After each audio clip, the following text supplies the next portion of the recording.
देर तक रह रहकर संघर्ष विराम का उल्लंघन करने के बाद पाकिस्तानी सेना ने फिर से फायरिंग शुरू कर दी है। पुंछ जिले के केरनी और शाहपुर सेक्टरों में जबरदस्त गोलाबारी पाकिस्तान की ओर से हुई और कहा जा रहा है कि इन इलाकों में भारी गोलाबारी का असर आम जनजीवन पर पड़ रहा है। लोगों के घरों पर बम गिर रहे हैं और प्रशासन ने गांव खाली करने का आदेश दिया है, जिसके बाद 5000 लोग पलायन कर रहे हैं। कल रात हुई फायरिंग में 5 गांव वालों की मौत हो गई, जबकि एक बीएसएफ के जवान समेत 34 लोग घायल हो गए। इससे पहले आज सुबह पाकिस्तान ने ईद के मौके पर भारतीय सेना की तरफ से भेजी गई मिठाइयों को लेने से भी इनकार कर दिया।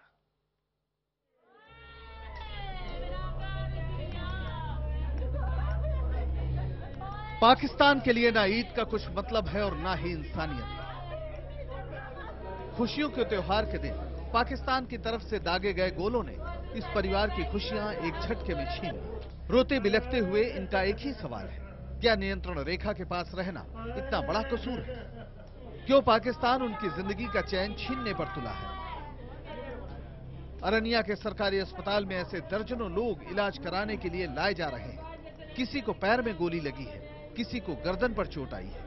कुछ तस्वीरें इतनी खौफनाक हैं कि हम आपको दिखा भी नहीं सकते। मुश्किल ये कि पाकिस्तान की तरफ से जारी गोलीबारी थमने का नाम नहीं ले रही। रात के घुप अंधेरे में एम्बुलेंस जख्मी लोगों को लाने ले जाने में जुटी है। रात के अंधेरे में घरों से बाहर निकले इनके चेहरों पर पाकिस्तानी फायरिंग का खौफ साफ दिखाई दे रहा है।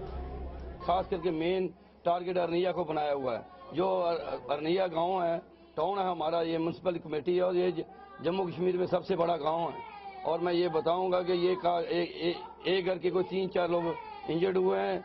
एक की तो डेथ हो चुकी है, जो राकेश कुमार हमारा अरनिया माशा कोठे का रहने वाला है, और उसकी फैमिली जो 3-4 लोग हैं, और वो भी बहुत सीरियस इंजर्ड है। स्थानीय लोगों के मुताबिक जैसे रात होते ही अचानक पाकिस्तानी तोपों का मुंह खुल जाता है। दनादन गोले दागे जा रहे हैं। ये फायरिंग सुबह 8 बजे तक जारी रहती है। पाक की तरफ से दागे मोर्टार लोगों के घरों पर गिर रहे हैं। ऐसे में अब प्रशासन ने लोगों को सुरक्षित इलाकों में पहुंचाना भी शुरू कर दिया है। इलाके के जो स्कूल फायरिंग रेंज के बाहर है, वहां लोगों को भेजा जा रहा है। चलिए अब हम आपको बताते हैं कि पिछले एक हफ्ते में पाकिस्तान की तरफ से कितनी बार फायरिंग हुई है। 6 अक्टूबर 2014 की अगर हम बात करें तो अरनिया आरएसपुरा सेक्टर ये पड़ता है, जहां पर गांव वालों की मौत हुई और 30 लोग इसमें जख्मी हुए। इससे पहले 5 अक्टूबर 2014 को भी सीजफायर का उल्लंघन हुआ था।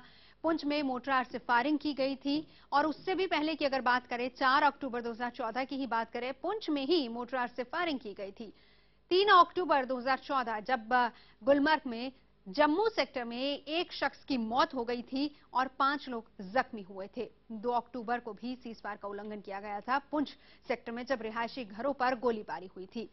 इससे पहले 1 अक्टूबर को पुंछ सेक्टर में ही फॉरवर्ड इलाकों में मोर्टार दागे गए थे। जाहिर है इलाके के लोगों में काफी दहशत है। IBN 7 के कैमरे में कैद यहाँ की तस्वीरें पाकिस्तानी हमले की खौफनाक तस्वीरें सामने ला रही हैं। इस बस की हालत देखिए।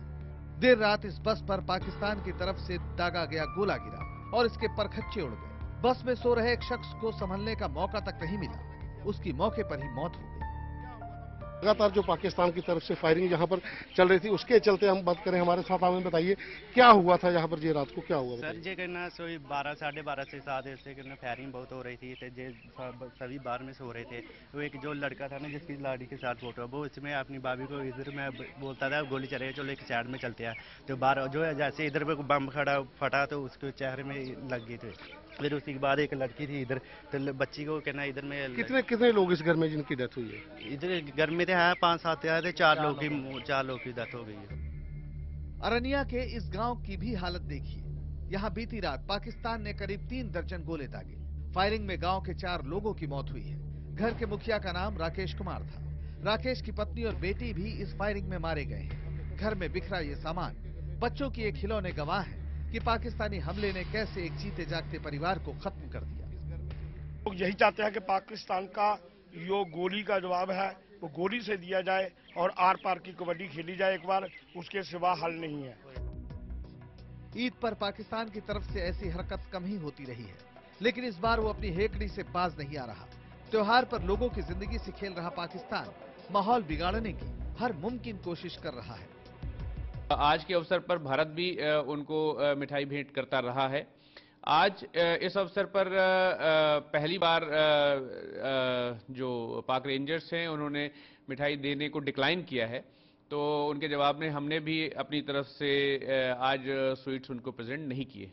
या तो पाकिस्तान की अंदरूनी हालत इस हद तक अब खराब हो चुकी है कि वो अपने लोगों का ध्यान जो है हटाने की कोशिश कर रहे हैं।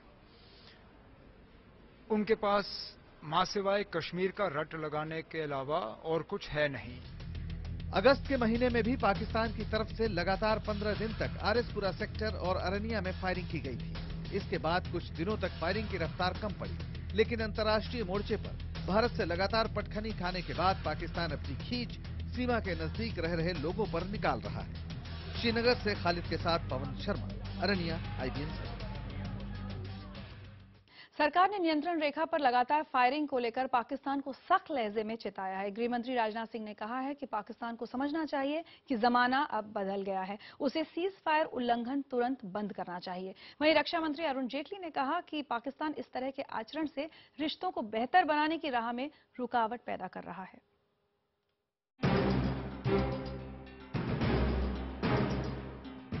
नियंत्रण रेखा पर सीमा पार से लगातार हो रही फायरिंग पर केंद्र सरकार ने कड़ा रुख अपनाया है।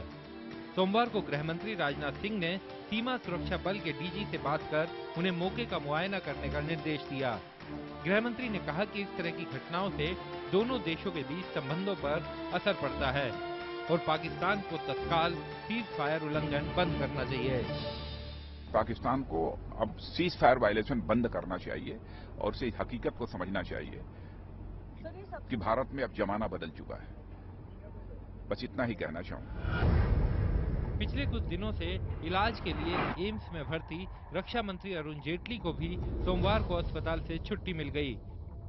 अस्पताल से घर पहुंचने के तुरंत बाद अरुण जेटली ने कामकाज संभाल लिया। पाकिस्तान को संदेश देते हुए उन्होंने कहा कि सीमा पार से होने वाले इस तरह के उल्लंघन के कारण दोनों देशों के बीच संबंधों के सुधरने में रुकावट पैदा होती है। पाकिस्तान को यह समझ लेना चाहिए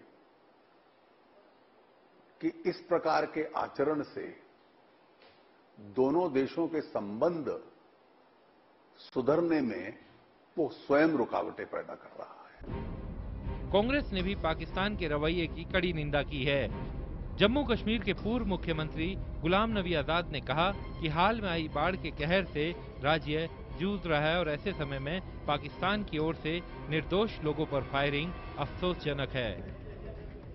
ये मुझे बहुत ही अफसोस है और पाकिस्तान की लीडरशिप, पाकिस्तान की फौज, पाकिस्तान के रेंजर्स इसके लिए जिम्मेदार हैं। सीमा पार से सीज फायर उल्लंघन की पहली घटना नहीं है, लेकिन बाढ़ की तबाही के बाद और ईद के पावन मौके पर निर्दोष लोगों पर फायरिंग पाकिस्तान के नापाक रवैये की कलई खोलता है।